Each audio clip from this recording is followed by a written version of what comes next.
শিক্ষার্থীবৃন্দ, কেমন আছো সবাই? নিশ্চয়ই ভালো আছো। আশা করি আজকে আমার এই কিশোর বাতায়ন পেজে লাইভ ক্লাসে তোমরা উপভোগ করবে আজকের ক্লাসটিকে। আমি তোমাদেরকে স্বাগত জানাচ্ছি। আমি মোহাম্মদ নজরুল ইসলাম, সহকারী শিক্ষক বাংলা, বগুড়া সরকারি বালিকা উচ্চ বিদ্যালয়, বগুড়া। তো সুপ্রিয় শিক্ষার্থী মণ্ডলী, তোমরা যে যেখানে আছো, বাংলাদেশের যে প্রান্তে আছো অথবা বাংলাভাষী যে অঞ্চলে আছো, বিশ্বের যে কোনো অঞ্চলে বাংলা ভাষাভাষী যারা আছো, তোমরা সবাই যুক্ত হবে। আশা করি আমার এই ক্লাসটি তোমাদের উপভোগ্য হবে এবং সম্মানিত অভিভাবক এবং আমার সহকর্মীবৃন্দ যারা যুক্ত আছেন সবাইকে এই পরন্ত বেলায় শুভেচ্ছা জানাচ্ছি। আজকে আমি তোমাদের সাথে যে বিষয়টি নিয়ে কথা বলবো সেটি হলো কবি জসিমউদ্দিন রচিত একটি কবিতা, অষ্টম শ্রেণী বাংলা প্রথম পত্র বিষয়ের রূপাই কবিতার প্রথম পর্ব নিয়ে তোমাদের সাথে কথা বলবো। তো চলো বন্ধুরা, আজকে আমি প্রথম 14 চরণ নিয়ে তোমাদের সামনে হাজির হয়েছি। আমি দেখে আসতে চাই যে আমার সাথে তোমরা কে কে যুক্ত হয়েছ এবং তোমরা নিজেদের নাম পরিচয় প্রকাশ করে আমার সাথে যুক্ত থাকবে। কমেন্টস বক্সে লিখবে কে কোথা থেকে যুক্ত হয়েছে।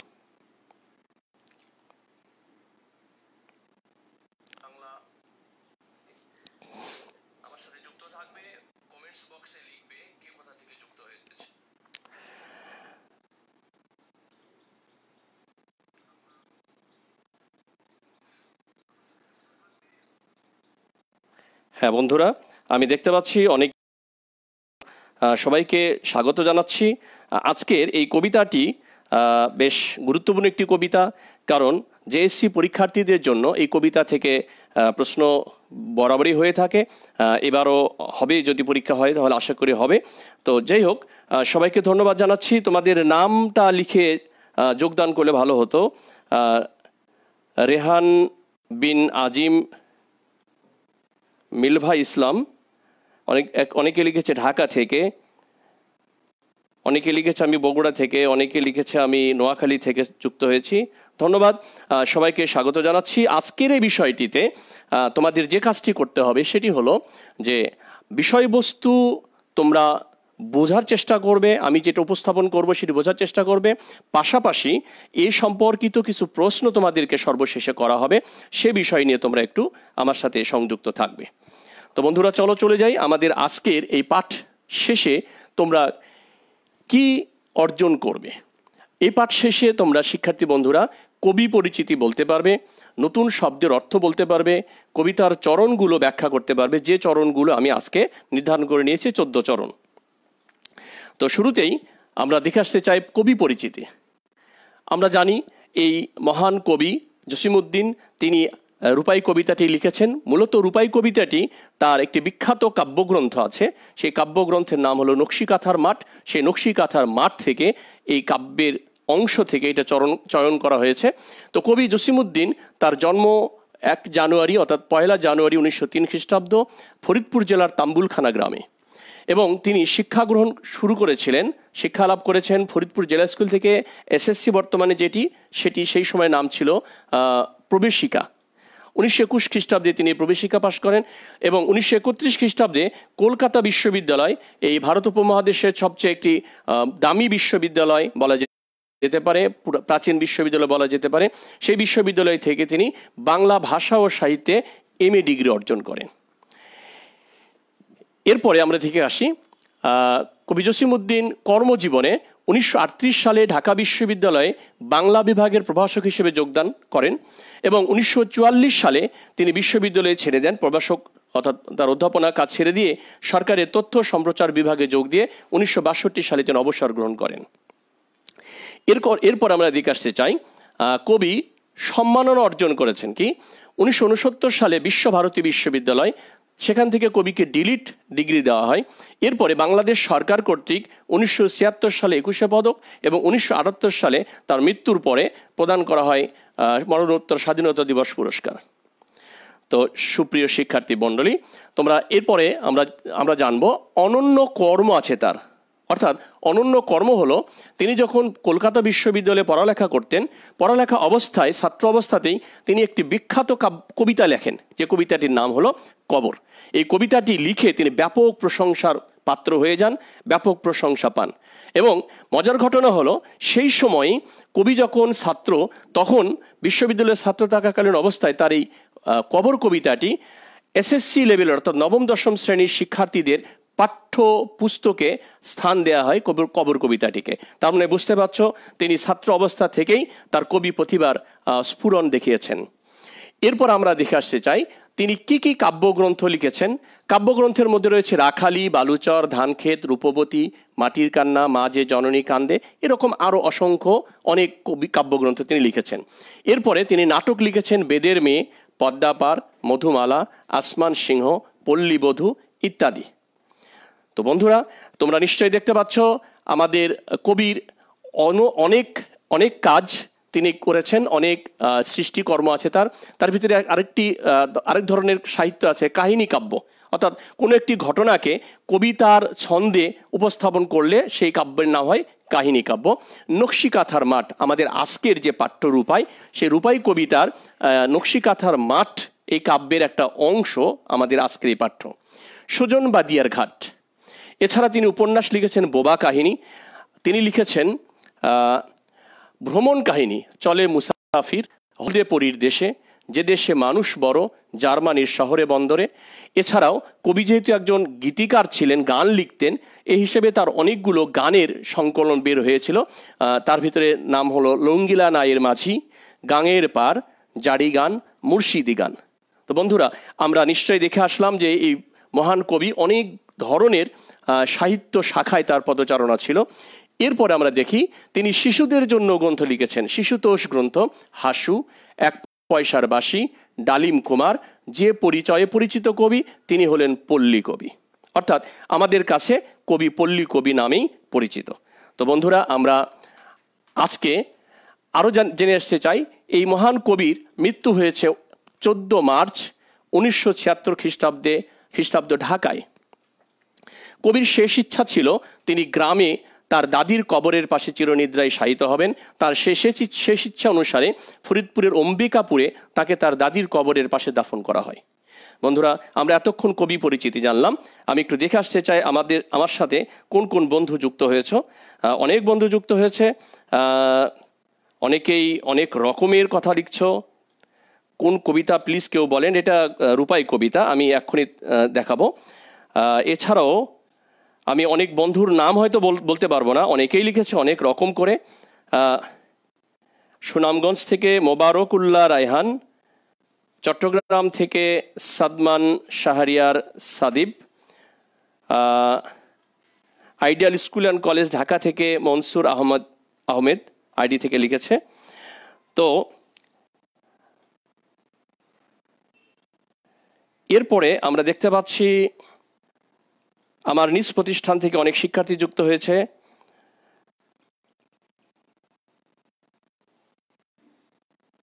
ধন্যবাদ সবাইকে বন্ধুরা। এরপরে আমরা চলে যাই আমাদের আজকের পাঠ্য রূপাই কবিতাটি 14 চরণ নিয়ে আজকে আমি কথা বলবো। তো রূপাই কবিতায় আমরা আরেকবার দেখে নিতে চাই। রূপাই কবিতাটি লিখেছেন কবি জসিমউদ্দিন এবং তিনি 1903 সালে জন্মগ্রহণ করে 1976 সালে মৃত্যুবরণ করেছেন। তো আমরা চলে যাই আমাদের আজকের পাঠ্যে। রূপাই কবিতার প্রথম চরণে রয়েছে, এই গায়ের এক চাষার ছেলে, লম্বা মাথার চুল। এই হলো আমরা একটা স্কেচ দেখতে পাচ্ছি। রূপাই চরিত্রটাকে শিল্পী এরকম তার রং তুলিতে এঁকেছেন। এই গায়ের এক চাষার ছেলে, লম্বা মাথার চুল। এর একটা প্রেক্ষাপট বর্ণনা করতে হবে বন্ধুরা। সেটি হলো যে নকশিকাঁথার মাঠ এই কাহিনী কাব্যে আমরা দেখি নায়ক চরিত্র হলো রূপাই এবং নায়িকা চরিত্র হলো সাজু। এই নায়ক এবং নায়িকাদের বাড়ি হলো পাশাপাশি দুটি গ্রাম, মাঝখানে একটি মাঠ। তো সেই গায়ের কথা বলা হচ্ছে, যে গায়ে রূপাইয়ের বসবাস, সেই গায়ের এক চাষার ছেলে রূপাই, লম্বা তার মাথার চুল। কারণ কেউ কেউ মাথার চুল লম্বা রাখতে পছন্দ করে এবং কোনো কোনো সময় কিছু ভাও চলে আসে, কিছু আবহাওয়া চলে আসে মানুষের কিছু কিছু পোশাকের ক্ষেত্রে, মানে তারপরে চুলের কাটিংয়ের ক্ষেত্রে। এরকম একটা লম্বা মাথার চুলওয়ালা কৃষক সন্তান রূপাই।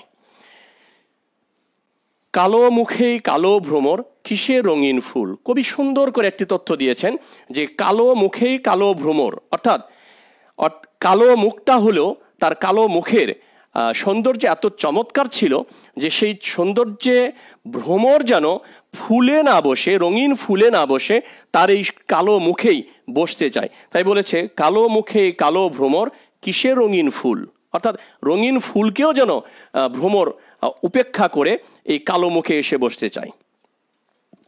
এরপরে চরণ দুটি হলো কাঁচা ধানের পাতার মতো কচি মুখের মায়া, অর্থাৎ রূপায়ের মুখের যে অবয়বটা, মুখের যে আকৃতিটা, সেটা কাঁচা ধানের পাতার মতো। তার কচি মুখটা হলো কচি মুখ, যেরকম শিশুর যেমন কচি মুখ, ঠিক ওই রকম একটা আভা তার চেহারায় খেলে যায় সবসময়। তাহলে কাঁচা ধানের পাতার মতো কচি মুখের মায়া, কচি এরকম শিশুর সন্তানের যেরকম মুখে এক ধরনের মায়াময় অবস্থা থাকে, ঠিক রূপায়ের চেহারায় এরকম একটা মায়ার ছাপ রয়ে গেছে। এরপরের চরণটি হলো তার সাথে কে মাখিয়ে দেশে নবীন তৃণের ছায়া। দেশে অর্থাৎ দিয়েছে শব্দটিকে ছন্দ মেলানোর জন্য কবি দেশে শব্দটা ব্যবহার করেছেন। তো তার সাথে কে মাখিয়ে দিয়েছে, এই যে কাঁচা ধানের পাতার মতো রূপায়ের চেহারা, তার সাথে নবীন তৃণের ছায়া, নতুন গজানো ঘাসের যে ছায়াটা হয়, নবীন তৃণের ছায়া যেরকম খুব হালকা ছায়া হয়, ঠিক এরকম একটা আবহ, এরকম একটা চেহারাতে তার ছাপ রয়ে গেছে রূপায়ের। তো বন্ধুরা, এই হলো আমাদের রূপাই কবিতা, রূপাইয়ের চরিত্র বর্ণনা অর্থাৎ চেহারা বর্ণনা চলছে। এর পরের চরণে আমরা যদি দেখি, জালি লাউয়ের ডগার মতো বাহু দুখান সরু। তার দৈহিক গঠন বর্ণনা করতে গিয়ে কবি এতগুলো কথা বলেছেন। জালি লাউয়ের ডগা, আমরা দেখে আসি জালি লাউয়ের ডগা। জালি লাউয়ের ডগা যে এরকম চিকন হয়ে থাকে, ঠিক রূপাইয়ের বাহুটাও ওই রকমই চিকন, সরু চিকন। এরপরে বলা হচ্ছে গা খানি তার শাওন মাসের যেমন তমাল তরু, অর্থাৎ তার দেহটা যেন শ্রাবণ মাসে তমাল বৃক্ষ যেমন একটু কালচে রঙের হয়, তার উপরে যদি বর্ষার বাদলের বৃষ্টি যদি পড়ে, শ্রাবণ মাসের যদি বৃষ্টি তার উপরে পড়ে গাছের ওপরে, তাহলে সেই গাছের কালচে রঙটা আরও চকচকে হয়। তো কবি ওইটাই বোঝানোর চেষ্টা করেছেন যে জালি লাউয়ের ডগার মতো বাহু দুখান সরু, গা খানি তার শাওন মাসের, শাওন বলতে শ্রাবণ মাস, শ্রাবণ মাসের যেমন তমাল তরু, তমাল বৃক্ষের মতো রূপায়ের দেহটা। এখানে শ্রাবণ মাসের বৃষ্টি যখন তমাল গাছের ওপর পড়ে, তখন এই গাছের যে কালচে রংটা আরও কালচে হয়ে যায়, এখন চকচকা রং ধারণ করে। এর পরের চরণে আমরা দেখি বাদল ধোয়া মেঘে কেগো মাখিয়ে দেশে তেল। বন্ধুরা, তোমরা নিশ্চয়ই বর্ষাকালের আকাশে কালো মেঘটা দেখেছো। কালো মেঘটার চেহারা হয় এরকম, একদম কালচে কুচকুচে কালো হয়ে যায়। হ্যাঁ, যেন কবি কল্পনা করছেন যে বাদল ধোয়া মেঘে যদি কেউ তেল মেখে দেয়, সেই মেঘটা যেমন চকচকে হবে। অর্থাৎ এটা মূলত উপমা, তুলনা করা হয়েছে রূপায়ের দেহের বর্ণের সাথে। তা বাদল ধোয়া মেঘে কেগো মাখিয়ে দেশে তেল, বিজলি মেয়ে পিছলে পড়ে ছড়িয়ে আলোর খেল। অর্থাৎ বিজলি মেয়ে, এই বাদল ধোয়া মেঘ যখন বর্ষাকালে মেঘ হয়, তখন গুরুম গুরুম ডাকে, বাজ পড়ে আর বিদ্যুৎ চমকায়। এই যে বিদ্যুৎ চমকানোটা, কবি বলেছেন যে এই বাদল ধোয়া মেঘের যেমন তার কালচে রং দেখে বুঝি এই বিদ্যুৎ কি করে, সে পিছলে পড়ে তার আলোর খেলা ছড়িয়ে, সে যে চারিদিকে মানে একটা ঝলমলে একটা আলোকিত অবস্থা তৈরি করে একটা শব্দ করে। ঠিক কবি বলেছেন যে রূপায়ের চেহারা যেন ঠিক এই রকম, বাদল ধোয়া মেঘে যে মেঘের যে রূপটা, রূপায়ের দেহের বর্ণটা ঠিক ওই রকম কালো। এর পরের চরণে আমরা চলে যাই। পরের চরণ দুটি হলো কচি ধানের তুলতে চারা হয়তো কোনো চাষি। আমরা জানি কৃষক যারা আছেন তারা খুব কষ্ট করে তাদের ফসল ফলান, কিন্তু কখনো কখনো কৃষকের ফসল ফলানোর সাফল্যে হাসিও তাদের কি মুখ থেকে হারিয়ে যায় না। তারা মানে নিজের উচ্ছলতাটাকে, নিজের খুশিটাকে হাসির মাধ্যমে প্রকাশ করে। তো কচি ধানের তুলতে চারা হয়তো কোনো চাষি, চারা তুলতে গিয়ে চাষি হয়তো বা তার চারার চেহারা দেখেও কখনো তৃপ্ত হয়, আবার ফসল যখন ভালো হয় তখনও কিন্তু তারা কি করে, তৃপ্তির হাসিটা হাসে। মুখে তাহার জড়িয়ে গেছে কতকটা তার হাসি। রূপায়ের চেহারায় রূপায়ের মুখে ঠিক এই কৃষকের উচ্ছলতার ভাবটা সবসময় যেন থাকে। অর্থাৎ আমরা এতক্ষণ 10 চরণ আমরা পড়ে আসলাম বা জেনে আসলাম। তো বন্ধুরা, চলো দেখি তোমাদের কোনো কমেন্টস আছে কিনা আমি একটু দেখে আসি। কমেন্টসে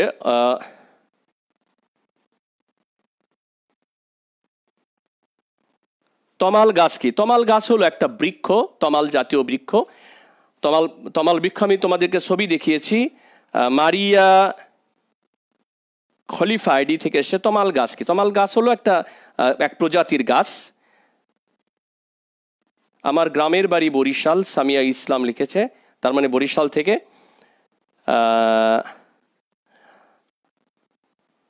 ঠিক আছে, ধন্যবাদ সবাইকে। এরপরে আমরা চলে যাই আমাদের পরের চরণগুলো। আমি 10 চরণ ইতিমধ্যেই শেষ করে ফেলেছি। এরপরে 4টি চরণ আমরা চলে যাব। পরের 4 চরণে আছে আমাদের দেখতে হবে, কালো চোখের তারা দিয়ে সকল ধরা দেখি।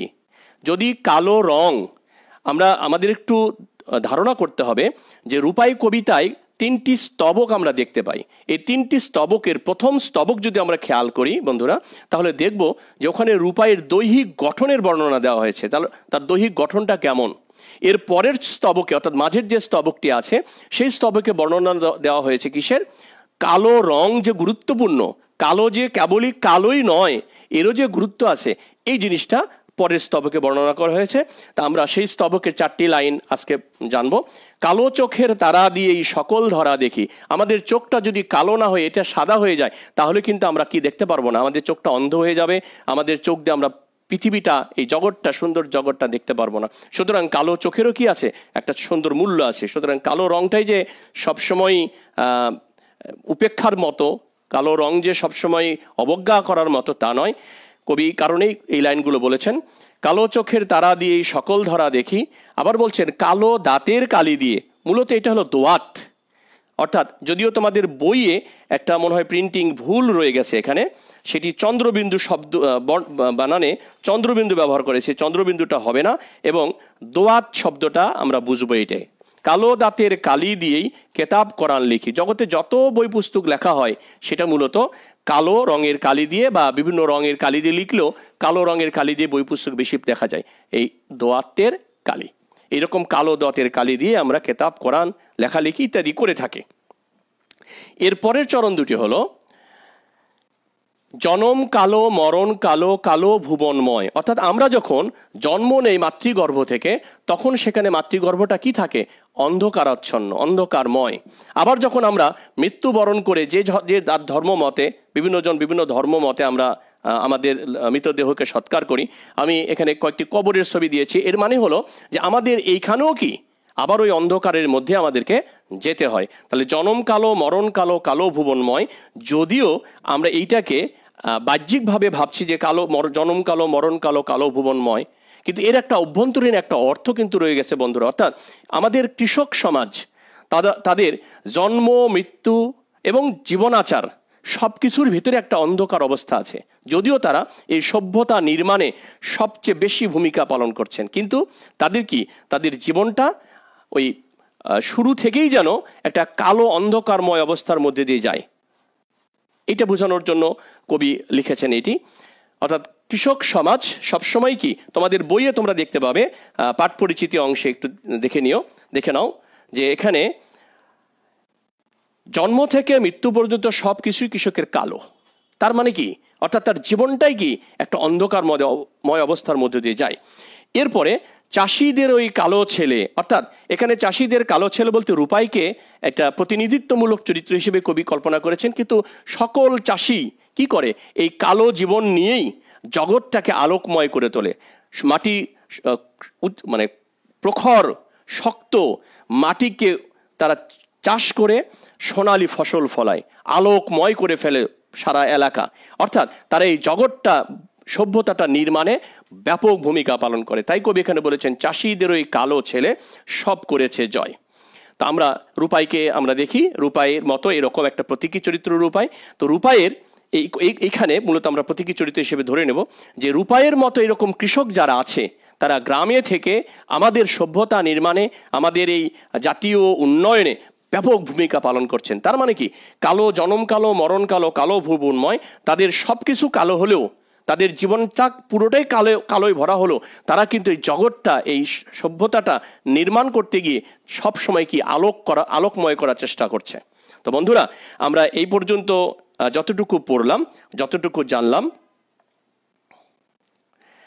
একজন লিখেছে বাংলা একাডেমির অনুসারে বাংলা বানানে কোনো ভুল নেই। না বন্ধুরা, ভুল আছে। আমরা একটা প্রিন্টিং মিস্টেক, আমার যতদূর ধারণা এখানে প্রিন্টিং মিস্টেক। এরপরে বিজলি মিয়ে পিছলে পরে ছড়িয়ে আলোর খেল, স্যার প্লিজ এই লাইনটা বুঝিয়ে দেবেন। অর্থাৎ এটি মূলত বোঝানো হয়েছে এরকম যে বর্ষাকালে কালো মেঘ যখন,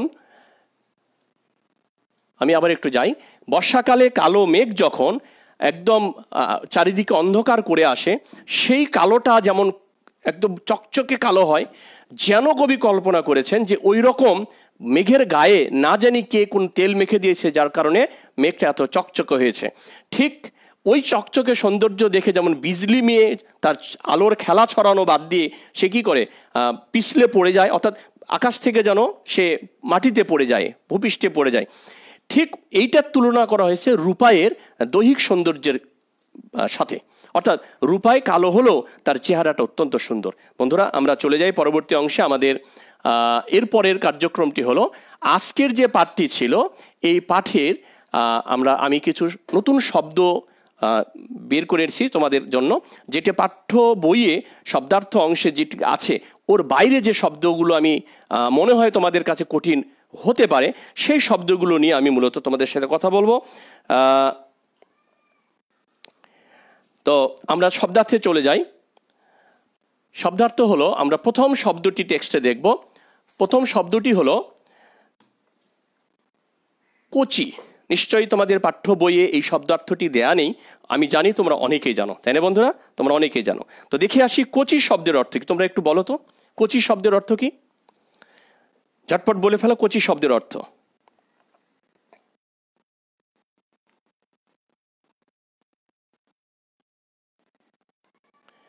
কচি শব্দের অর্থ বন্ধুরা একটু বলো, কচি শব্দের অর্থটা কি? এখনো কেউ লেখো নাই। নতুন, ওকে, আর কেউ লেখে নাই। একজন লিখেছে নতুন।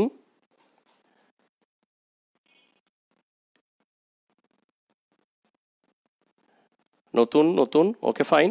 দেখে আসি আমি তোমাদের জন্য কি লিখেছি। জালি, কোমল, নবজাত। কচি হলো যেটি নতুনভাবে জন্ম লাভ করেছে, নবজাত। জালি অর্থাৎ একেবারেই জ্বালা, অল্প বয়স্ক। কোমল, নরম। এরপরেরটা আমরা দেখে আসি যে নবীন শব্দের অর্থ কি। বন্ধুরা, নবীন শব্দের অর্থ হলো, হ্যাঁ, আরেকজন বন্ধু বলেছে সতেজ, খুব সুন্দর। নুসরাত জাহান বলেছে সতেজ। আরেকজন বলেছে কাঁচা। আমি আমার শ্রদ্ধেয় বড় ম্যাডামকে দেখতে পাচ্ছি, এখানে যুক্ত হয়েছেন তিনি। এরপরে আরেকজন লিখেছে ছোট ছোট। জালি, নতুন, ওকে, নবীন মানে নতুন, ফাইন। আমরা দেখে আসি অর্থ হলো নতুন। এরপরের শব্দটি আমি দেখতে পাচ্ছি ডগা। বন্ধুরা বলতে পারো ডগা শব্দের অর্থ কি জানো? ডগা আমরা অনেক সময় বলি জিহবার ডগা, তার মানে কি? ডগা শব্দের অর্থ হলো আগা, প্রান্ত। ওকে, ডগা শব্দের অর্থ আগা, প্রান্ত। এরপরের শব্দটা আমরা দেখে আসি। এরপরের শব্দটা হচ্ছে সরু। জালিলা ওই ডগার মতো বাহু দুখান সরু। তাহলে সরু শব্দের অর্থ কি? সরু শব্দের অর্থ আমি পড়ানোর সময় হয়তো বলেছিলাম, তোমরা অনেকে মনোযোগ দিয়েছিল, হয়তো বা অনেকে হয়তো অমনোযোগী ছিলে। হ্যাঁ, আমি যারা অমনোযোগী ছিলে তাদের জন্য শুধু না, সবার জন্যই বলছি। হ্যাঁ, তো বন্ধুরা আমরা দেখে আসি সরু মানে হলো চিকন বা শীর্ণ। একজন বলেছে চিকনাই। চিকনাই আসলে চিকন না। চিকনাই হলো আমরা যখন কোনো কিছুর উপরে মসৃণতা দেখি তখন তাকে বলি চিকনাই, অর্থাৎ বেশ চিকচিক করছে এরকম। এরপরে হ্যাঁ, অনেকে চিকন লিখেছে, সুন্দর, খুবই সুন্দর চিকন লিখেছে, সবাই চিকন লিখেছে। একজন লিখেছে নতুন। মাইশা মর্শিদ কথা, সরু মানে চিকন নয়। হ্যাঁ, মেঘপড়ি লিখেছে আগা, ডগা মানে আগা। আচ্ছা, অনেকক্ষণ পরে তারা লিখছে। এরপরে আমরা যাই, পরের শব্দটি হলো শাওন। শাওন শব্দটির অর্থ হলো শ্রাবণ মাস। শাওন শব্দটির অর্থ হলো শ্রাবণ মাস। অর্থাৎ কবিতায় কবি বর্ষাকালের একটি বর্ণনা দিতে গিয়ে শাওন মাসটাকে এনেছেন, কারণ বর্ষার শ্রাবণ, আষাঢ় শ্রাবণ দুটি মাস হলো বর্ষা ঋতু। তো এইখানে কবি সেই শাওন শব্দটা ব্যবহার করছেন শ্রাবণ মাস হিসেবে। এরপরে আমরা দেখে আসি, পরের শব্দটি হলো বিজলি। আমরা সবাই জানি বিজলি মানে কি জানো? বিজলি মানে হলো বিদ্যুৎ, বজ্র, বাজ। আকাশ থেকে বাজ পড়ে, আকাশ থেকে বজ্রপাত হয়, হ্যাঁ, এটাকে আমরা বলি বিজলি। তো বন্ধুরা, এরপরে আমরা চলে যাব আমাদের পরবর্তী অংশে, শব্দার্থ এবার মূল্যায়ন অংশে যেতে চাই। সবাই প্রস্তুত? ঝটপট প্রস্তুত হয়ে নাও বন্ধুরা। আজকে আমাদের মূল্যায়ন পর্বে আমরা যা দেখব সেটি হলো, কয়েকটি প্রশ্ন আমি তোমাদের জন্য প্রস্তুত করেছি, তোমরা ঝটপট উত্তর লেখার চেষ্টা করবে। আমি চেষ্টা করব তোমাদের উত্তরের সাথে আমার উত্তরটিকে মিলিয়ে দেওয়ার জন্য। তো বন্ধুরা চলো, সবাই প্রস্তুত?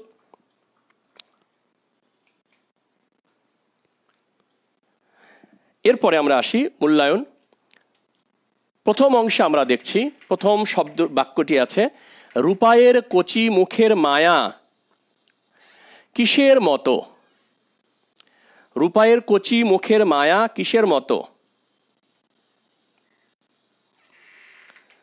রূপায়ের কচি মুখের মায়া কিসের মতো?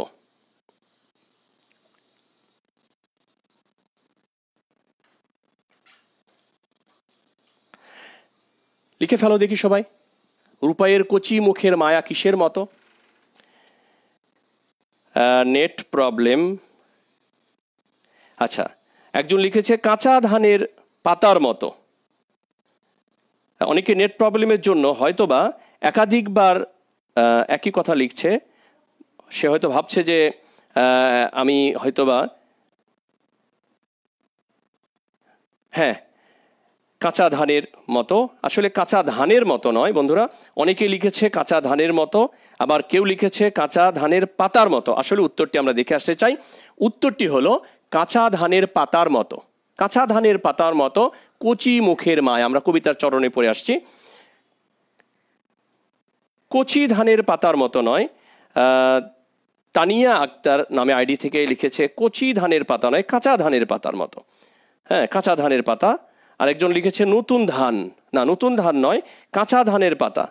আমি এটা বলতে পারি নতুন ধান গাছের যে পাতাটি সেটা মতো হতে পারে, হ্যাঁ। তবে কবিতার চরণের সাথে আমরা মিল লিখে চেষ্টা করব, কাঁচা ধানের পাতার মতো। পরের প্রশ্নে যাই, আলোর খেলা ছড়িয়ে কে পিছলে পড়ে? পরের প্রশ্নটি হচ্ছে আলোর খেলা ছড়িয়ে কে পিছলে পড়ে?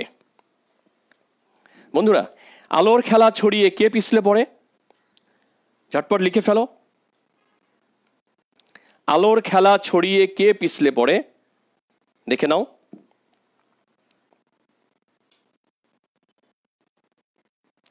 হ্যাঁ, একজন লিখেছে বিজলি। আবিদ ইসলাম সাদ লিখেছে বিজলি। মনসুর আহমেদ লিখেছে বিজলি। আমরা মনে করব যে উত্তরটি যাতে স্বয়ং সম্পূর্ণ এবং পূর্ণ উত্তরটা আমরা পাই, সুতরাং শুধু লিখে, এই যে লিখেছে আহসান হাবিব নামে আইডি থেকে লিখেছে বিজলি মেয়ে। বিজলি মেয়ে, হ্যাঁ, সুন্দর, বিজলি মেয়ে। শুধু বিজলি লিখলে উত্তরটা ভুল ধরতে পারে, সুতরাং আমরা বিজলি মেয়ে কথাটা লিখবো। দেখে আসি কে উত্তরটা কি হবে, বিজলি মেয়ে। ওকে, ফাইন। এরপরে আমরা পরের প্রশ্নে যাই। রূপায়ের বাহুকে কবি কার মতো বলেন? রূপায়ের বাহু কার সাথে তুলনা করেছেন যেন কবি? আমরা তো এর আগে কবিতার চরণে পড়ে আসছি, রূপায়ের বাহুকে কার সাথে কবি তুলনা করেছেন? রূপায়ের বাহুকে কবি কার মতো বলেছেন, কার সাথে তুলনা করেছেন? ঝটপট একটু বলে ফেলো বন্ধুরা।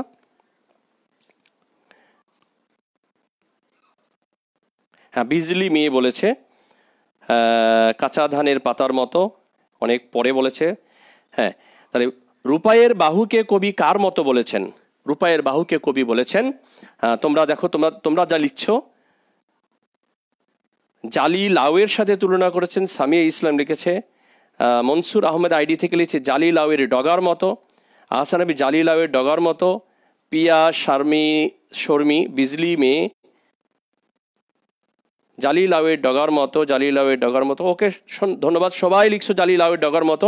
হ্যাঁ, আমরা এর পরের উত্তরটা দেখে আসি যে আসল উত্তরটা কি। হ্যাঁ, জালি লাউয়ের ডগার মতো, বাহু দুখান সরু। এর পরের প্রশ্নে যাই আমরা। পরের প্রশ্নটি হচ্ছিল কোন গাছের সাথে রূপাইয়ের দেহকে তুলনা করা হয়েছে।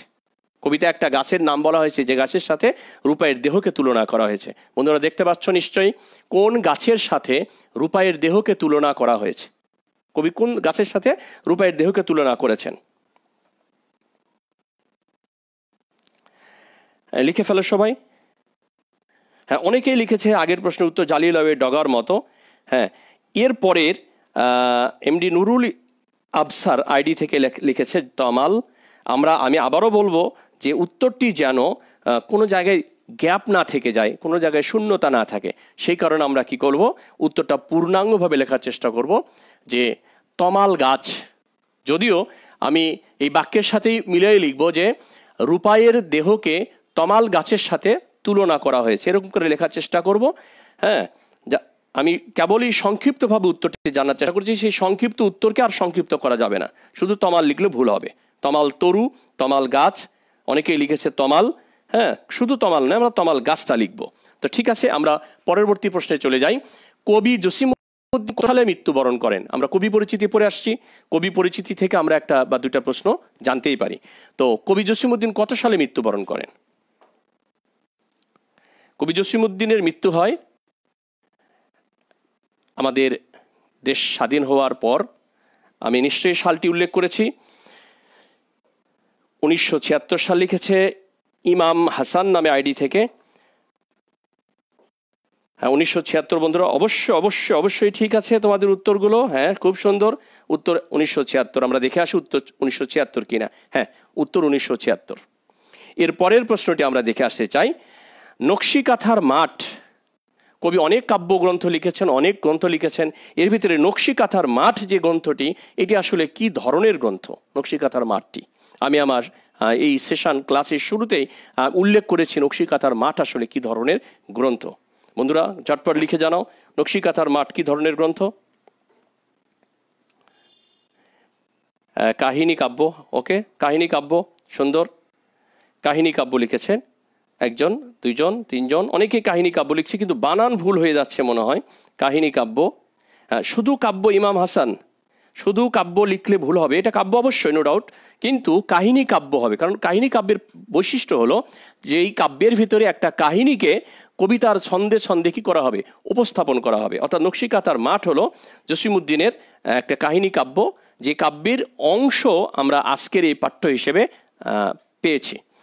তো কাহিনী কাব্য, ধন্যবাদ। আমরা উত্তরটা দেখে আসি যে উত্তরটি হলো কাহিনী কাব্য। তো চলো বন্ধুরা, এরপরে আমরা আজকে এতক্ষণ যে ক্লাসটি করলাম, যে অংশটুকুতে আমরা ছিলাম, এই ক্লাসের আলোকে আমরা বাড়ির কাজ দেখি। বাড়ির কাজ কি আছে, তোমাদের বাড়ির কাজটি আমরা দেখে নিই। বাড়ির কাজ হলো দুটি অনুধাবনমূলক প্রশ্ন আমি দিয়েছি। অনুধাবনমূলক প্রশ্নগুলো ঝটপট লিখে নাও। অনুধাবনমূলক প্রশ্নের প্রথমটি হলো, মুখে তাহার জড়িয়ে গেছে কতকটা তার হাসি। বন্ধুরা নিশ্চয় দেখতে পাচ্ছ, মুখে তাহার জড়িয়ে গেছে কতকটা তার হাসি, কথাটি বুঝিয়ে লেখো। অর্থাৎ কবি এই লাইনটি, এই চরণটি দিয়ে কি বোঝাতে চেয়েছেন, এটা তুমি কি বুঝেছ সেটা তুমি লিখবে। এর পরের প্রশ্নটি হলো, চাষিদের ওই কালো ছেলে সব করেছে জয়, চরণটি ব্যাখ্যা করো। চাষিদের ওই কালো ছেলে সব করেছে জয়। আমি যখন কথাটি বলছিলাম, আমি যখন চরণগুলোর ব্যাখ্যা দিচ্ছিলাম, তখন কিন্তু আমি কথাগুলো বলেছি। বন্ধুরা তোমরা চেষ্টা করবে এই দুটি প্রশ্নের উত্তর রেডি করে প্রস্তুত করে রাখার। যদি কারো কোনো প্রশ্ন থাকে পরবর্তী ক্লাসে এইটা আমরা আলোচনা করতে পারি, কারণ এই ক্লাসের কন্টিনিউশন আরেকটি ক্লাস পরবর্তীতে হবে। তো এই ছিল আজকে আমার কাজ। তো বন্ধুরা এতক্ষণ তোমরা যারা আমার সাথে ছিলে, তোমাদের সবাইকে আবারও স্বাগত জানাচ্ছি, ধন্যবাদ জানাচ্ছি, শুভেচ্ছা জানাচ্ছি কিশোর বাতায়নের এই সরাসরি ক্লাসে যোগদান করার জন্য। সবাইকে অসংখ্য অসংখ্য ধন্যবাদ। সবাই ভালো থেকো, করোনার এই মহামারীতে সবাই নিরাপদে থেকো, স্বাস্থ্যবিধি মেনে, এবং সুস্থ থেকো। সবাইকে সুস্থ রেখো। আল্লাহ হাফেজ।